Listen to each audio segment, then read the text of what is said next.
আমরা ইতিমধ্যে আমাদের 10 জনের একটা টিম, এটা হচ্ছে চলগুড়ি দেশান্তর এটা টিম আছে আমাদের। তো আমরা ওই টিমের থেকে আসলে মূলত আমরা এবার 2025-এর অক্টোবরে নেপালে আমরা গিয়েছিলাম হচ্ছে অন্নপূর্ণা সার্কিট ট্রেক করার জন্য।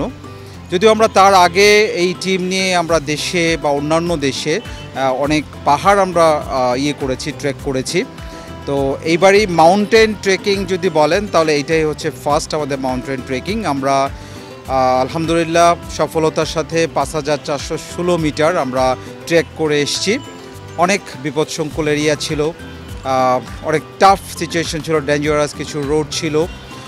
তো আমরা সব প্রতিকূল অবস্থা আমরা ওভারলুক করেই আসলে আমরা 5416 মিটার আমরা যেতে পেরেছি, যেটা হচ্ছে থরাংলা পাস বলে, এবং এটা হচ্ছে অন্নপূর্ণা সার্কিট ট্রেক।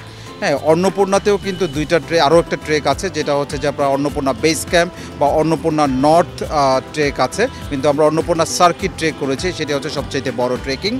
তো এটার আমাদের মেইন উদ্দেশ্যই হচ্ছে যে আমরা সামনে আরও কিছু মাউন্টেন ট্রেকিং করব।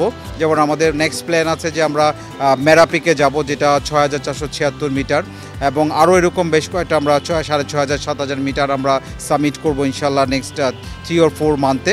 আফটার দেন হচ্ছে আমাদের প্ল্যানিং, বিকজ আগে আপনাকে তৈরি হতে হবে ফুল প্রেজেন্ট। আপনি নিজেকে মানসিক এবং শারীরিকভাবে যদি আপনি তৈরি না করতে পারেন, আপনি অন্য যারা আমাদের ইতিমধ্যে অ্যাভারেজ জয় করেছে তাদেরকে ফলো না করতে পারেন, এবং সে অনুসারে নিজেকে যখন তৈরি করব আমরা, তারপর হচ্ছে আমাদের মেন অ্যাভারেজটা আমাদের জয়ের প্ল্যান। তো সেটা আমাদের অ্যাভারেজ সাবমিট করার প্ল্যান আছে আগামী বছরের শেষে বা 2027-এর শুরুতে, এরকম আমাদের একটা প্ল্যানিং নিয়ে আমরা আগাচ্ছি। যদি আল্লাহ সহায় থাকেন ইনশাল্লাহ আমরা সেটা করব। এই টিমটা আসলে আমরা গত প্রায় 3-4 বছর যাব, 3 থেকে 4 বছর অলমোস্ট আমরা একসাথে বিভিন্ন জায়গায় আমরা ট্রেক করছি। কিন্তু আসলে যদি বলেন যে একদম ইচ্ছা, তাহলে বলবো যে একদম ছোটোবেলা থেকেই, যখন আসলে বইয়ের পাতায় দেখতাম যে পর্বতারোহী যারা আছেন তারা আসলে পিছনে একটা ব্যাকপ্যাক নিয়ে তারা পর্বতের দিকে ছুটে বেড়াচ্ছে, তারা মাউন্টেন জয় করছে। বা 2010 সালে যখন বাংলাদেশের প্রথম আমাদের মুসা ইব্রাহিম ভাই যখন আসলে প্রথম এভারেস্ট জয় করলেন, তখন থেকে কিন্তু বাংলাদেশের মানুষের মধ্যে অনেক বেশি পরিমাণ এই ইন্সপায়ারেশনটা কাজ করছে যে উনি যেহেতু পেরেছে আমরাও পারবো। তারপর থেকে কিন্তু এখন পর্যন্ত আমাদের অনেক ভাই বোনরা কিন্তু ইতিমধ্যে আসলে এভারেস্ট জয় করেছে, যেমন মোহিত ভাই আছেন, নিশাদ আপু আছেন, হ্যাঁ, ওয়াজপেয়ী আপু আছেন, এরকম বাবর আলী ভাই আছেন। হ্যাঁ, ওনারা কিন্তু ইতিমধ্যে কিন্তু এভারেস্ট জয় করেছেন। তো আমরা ওই ছোটোবেলার সেই ইচ্ছা থেকেই আসলে এটার যাত্রাটা শুরু, এবং সেই সুপ্ত একটা ইচ্ছা আমাদের আকাঙ্ক্ষা ভিতরে ছিল, এবং সেটার প্রতিফলন হিসেবে বাংলাদেশে অনেক পাহাড় ট্রেকিং করেছি। আমি ব্যক্তিগতভাবে এবং আমার টিম নিয়েও, যেমন আমি শ্রীলঙ্কার অ্যাডামস পিক আমি করেছি, ওখানে সামিট করেছি, এবং হচ্ছে আপনার সৌদি আরবের হেরা পর্বত, যেটা আমি সেখানে গিয়েছি। আবার চায়নাতে যে গ্রেট ওয়াল ছিল সেই গ্রেট ওয়ালেও গিয়েছি, ওই পাহাড়ে। এরকম আরও ছোটোখাটো অনেক পাহাড়ি আসলে আমরা ট্রেকিং করেছি। তো এই হচ্ছে যেটা অন্নপূর্ণা সার্কিট ট্রেক, এটাই হচ্ছে আমাদের গ্রুপের এবং আমার ব্যক্তিগতভাবে সর্বোচ্চ পর্বত শৃঙ্গে ওঠা হচ্ছে রেকর্ড। তো ইনশাল্লাহ এটাকে আমরা ডে বাই ডে আরও বাড়ায় আমরা আমাদের মেইন টার্গেট হচ্ছে সেই বাবর আলী ভাইদের মতো এভারেস্ট জয় করে বাংলাদেশের সামনে আরেকটা নতুন দিগন্ত সৃষ্টি করা। আমাদের এই গ্রুপে যারা আছে তার তন্মধ্যে আমাদের গ্রুপের যে মেইন আছেন আর কি, যাকে আমরা ডিরেক্টলি বলি লিডার, যদিও সে আমার জুনিয়র বাট আমার লিডার, যেহেতু সে আমাদের চেয়ে অনেক বেশি এক্সপার্ট। সে হচ্ছে সালমান আনোয়ার, এই চলগুড়ি দেশান্তরের সে হচ্ছে মেইন ওনার বলা যায়। উনি বেশ কয়েকটা সংগঠনের সাথে ইনভলভ আছে, এবং ওখান থেকে উনি ট্রেন্ড এবং উনি নেপাল থেকেও ট্রেন্ড। হ্যাঁ, সো উনি হচ্ছে আমাদের মেইন ট্রেনার। আমরা ওনার কাছ থেকে আসলে ট্রেনিং নিয়ে থাকি, এবং হচ্ছে যে আমরা বিশেষভাবে আমাদের এই টিমের বেশ কয়েকজন আছে যে আমরা নিয়মিত ঢাকায় ম্যারাথনে আমরা আসলে অ্যাটেন্ড করি নিজেদের ফিটনেসটা ঠিক রাখার জন্য। এবং কারণ হচ্ছে যে আপনার এই মাউন্টেনের সবচেয়ে বড় যে সমস্যাটা সেটা হচ্ছে আপনার ব্রিদিং ঠিক থাকা। হ্যাঁ, সো এটার জন্য আপনার কিন্তু হচ্ছে সবসময় দৌড়ের উপরে থাকা, এবং আপনার নিজের ফিজিক্যাল ফিটনেসটাকে ঠিক রাখা হচ্ছে সবচেয়ে বেশি প্রয়োজন। তো আমি যেহেতু জব করি এবং একটা প্রাইভেট জব করি, আমার সুযোগটা অনেক কম, কিন্তু আমার টিমের অন্যান্য যারা আছেন তারা কিন্তু বিভিন্ন সংগঠনের সাথে যুক্ত আছে, তারা ওখান থেকে ট্রেন্ড হচ্ছে। বাট আমার ব্যাপারটা একটা এক্সেপশনাল, আমি বিশেষভাবে হচ্ছে আনোয়ারের কাছ থেকে এবং ব্যক্তিগতভাবে আমি আসলে কি বলা যায় মোটিভেটেড, এবং এই যারা আমাদের সামনে যারা আছেন, এই যে মোহিত ভাইরা আছেন, ওনাদেরকে আমি অলওয়েজ ফলো করি। হ্যাঁ, বা ওই যে ব্যাকপ্যাকার যে শাহাদত আছেন, হ্যাঁ, বা রেখা আছেন, ওনাদেরকে আমি ফলো করি। ওনারা আসলে কীভাবে যখন একটা ট্রেকিংয়ে যায় তার আগে আসলে কীভাবে প্রস্তুতি নিচ্ছে, কীভাবে নিজেকে প্রিপেয়ার করছে, এই জিনিসগুলো আমি ফলো করে আমি নিজেকে সেভাবে প্রিপেয়ার করে যাই। আমার এই যে টিমটা নিয়ে আসলে আমরা গিয়েছি, এই টিমে কোনো নারী সদস্য ছিলেন না, বাট আমরা যে দেশে যখন আমরা ট্রেক করি সেখানে আমাদের নারী সদস্যরা আছেন, তারা আমাদের সাথে যান, কিন্তু এখানে যাওয়ার মতো আসলে ছিলেন না। একজন আমাদের আর্মি পার্সন ছিলেন, উনি যার কথা ছিলেন, অ্যাট দ্য লাস্ট মোমেন্ট আসলে উনি আর যেতে পারেননি আর কি। নট অনলি তরুণ সমাজ, এভরিওয়ান, একদম ফ্রম দ্য চাইল্ডহুড থেকে এখন পর্যন্ত যারা আছে সবার ভিতরে এই ধরনের সুপ্ত বাসনা থাকা উচিত। বিকজ ওই যে আমি বারবারই বললাম যে এগুলো আপনাকে নতুন করে বাঁচার স্বপ্ন দিবে, নতুন করে বাঁচার আশা জাগাবে যে না, পৃথিবীটা অনেক সুন্দর, অনেক কিছু দেখার আছে, জানার আছে, এগুলো থেকে লার্ন করার আছে।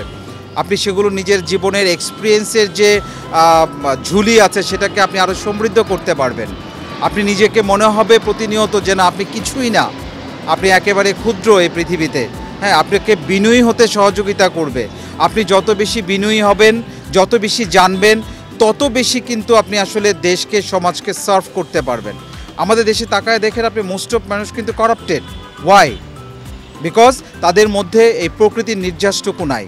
আমি বিলিভ করি আপনি যদি প্রকৃতির মাঝে বাঁচতে চান বা এইভাবে যদি পৃথিবীকে দর্শন করেন, তাহলে দেখা যাবে একটা সার্টেন টাইমের পরে আপনি আপনার নিজেকে পরিবর্তন করতে পারবেন।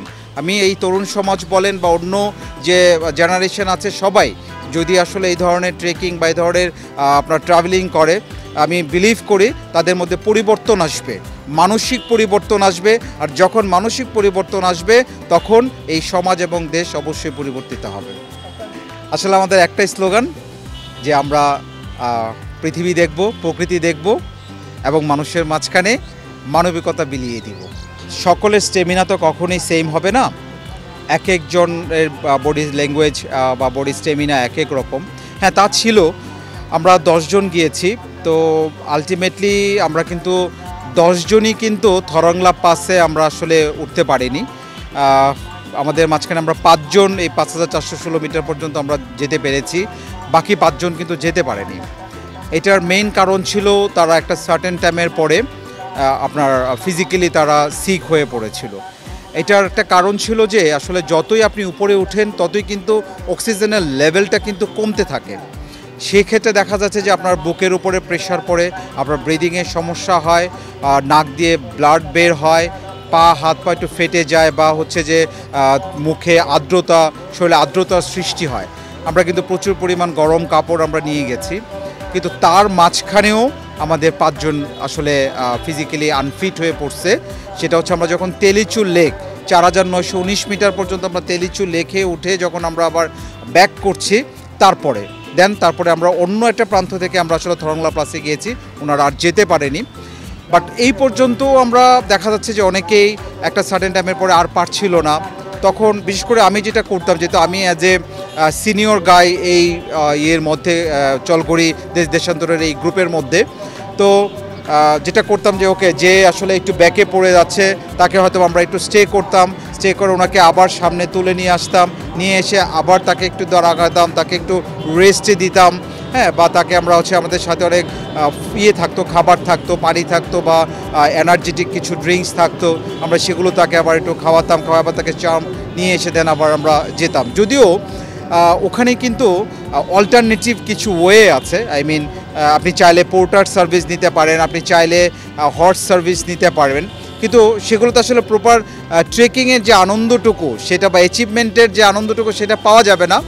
তো চেষ্টা করেছি যে তাদেরকে যদি প্রয়োজন হয় আমরা সেই ধরনের সার্ভিসও এনশিওর করার জন্য, কিন্তু তারা সেগুলো নিতে অনাগ্রহ ছিল। বাট একটা লাস্ট টাইমের পরে তারা আর পারে নাই, বাট আমরা চেষ্টা করেছি। তো ইনশাআল্লাহ তারা নেক্সট টাইম তারা নিজেদেরকে গিয়ার আপ করবে। আমরা নেক্সট আমাদের যে মেরাপিকে আমরা যাব, ওখানে ইনশাআল্লাহ তারা আমাদের সাথে যাবে, এবং আগে থেকে তারা আমাদেরকে আরও ফুল পেজের প্রিপ্ল্যান করে নিজেদেরকে ফিট করে ফুললি দেন তারা আমাদের সাথে ইনশাআল্লাহ যাবে। আমরা শুধুমাত্র যে আসলে ওখানে আনন্দ করেছি, যে তেলেচু লেকে গিয়ে আমরা বরফ দিয়ে খেলেছি, আসলে শুধু তা না, এটা হয়তো আমরা করেছি, একটু ভিডিও করে রেখেছি বিদায় সেটা দেখা যাচ্ছে, কিন্তু আমরা পুরো ট্রেকিং জুড়েই আমরা কন্টিনিউয়াসলি একজনের সাথে আরেকজন আমরা এই যেমন আমি বললাম যে কিছুক্ষণ আগে যে আমি আসলে অনেক এজ পার্সন আমার তাদের তুলনায় আর কি, কিন্তু আমার ওখানে আমরা সবাই ছিলাম বন্ধু, একজন আরেকজনের সাথে মজা করেছে। যেমন আমাকে কিছু হলেই তারা সবাই আমাকে বলতো ভাই আপনি জিতছেন আপনি জিতছেন, মানে যখনই আসলে কোথাও যেতাম বা কোনো একটা কিছু অ্যাচিভ করতাম, তো এই যে একটা জিতছেন শব্দ বললেই সবাই হু হু করে হেসে উঠতো। মানে এরকম অনেক ধরনের মজাই আসলে আমরা করেছি একজন আরেকজনের সাথে। যখন রাতে ঘুমাতে গেছি সবাইকে চেয়ার আপ করতেছি, বিকজ আমরা যখন আসলে রাতে ঘুমাতে যেতাম যখন আমরা একবার ছিল যে -13 ছিলাম আমরা, এটা হচ্ছে থরাংলা বেস ক্যাম্পে। রাতে আমরা কোনোভাবেই ঘুমাতে পারছিলাম না, মানে আমরা হঠাৎ আমাদের ঘুম ভেঙে যাচ্ছে, বিকজ বাইরে এত ঠান্ডা যে আমরা ঘরের ভেতরে সব কিছু প্যাক করার পরেও আমরা ঘুমাতে পারছিলাম না। হ্যাঁ, মানে এরকম আসলে যে আপনি জাস্ট পানিটা নেবেন, নিয়ে কিছু সময় আপনি বাইরে রাখতেছেন, এটা বরফ হয়ে যাচ্ছে।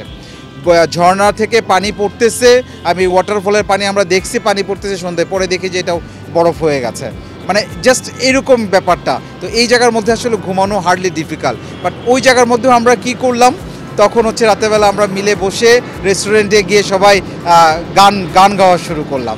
এখন রেস্টুরেন্টে গিয়ে দেখি যে প্রচুর ফরেনারও সেখানে না ঘুমাতে পেরে এসে রেস্টুরেন্টে বসে আছে, তারাও আমাদের বাংলা গানের সাথে তারাও সুর মেলানোর চেষ্টা করলো। এই জিনিসটা খুব ভালো লাগছে, এবং তারাও লাস্টের পরে জিজ্ঞেস করলো তোমরা কোন দেশে গান গাচ্ছ, তখন যখন বললাম বাংলা সং, হ্যাঁ, তখন তারা ভেরি হ্যাপি যে না তোমাদের সং অনেক সুন্দর, ভালো লাগছে আমাদের কাছে। তো আসলে আমরা নিজেরাও যেমন আনন্দিত হয়েছি, মানে চার্ম পেয়েছি, ফরেনাররাও পেয়েছে। এইভাবে আসলে আমাদের এরকম ছোটো ছোটো অনেক গল্পই আসলে আছে, এই গল্পের মাঝখান দিয়ে আসলে আমাদের ট্রেকিংটা আমরা শেষ করেছি।